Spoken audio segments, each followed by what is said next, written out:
In some situations, a court might form a view that it is in the child or children's best interest to flip their primary residence. So they might go from living primarily with the mother to living primarily with the father, or vice versa. Common factual situations that might lead a court to make change of primary residence orders include cases where there are risk issues with the primary carer.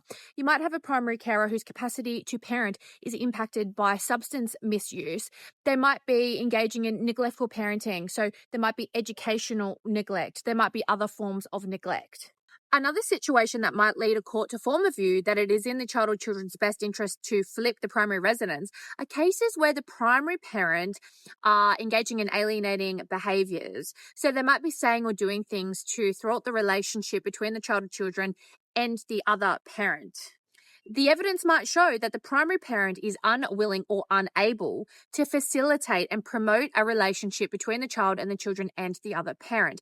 There's a lot of research that shows that it is generally in the children's best interest to enjoy a meaningful, positive relationship with both parents where it's safe. I just uploaded a 15-minute video on a case called Benson and Jeff. It's a 2024 case.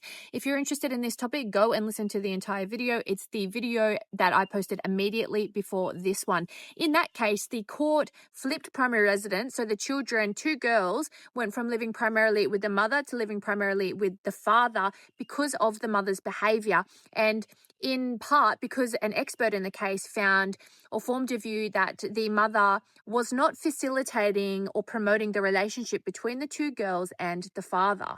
The mother was found to also be possibly gatekeeping information.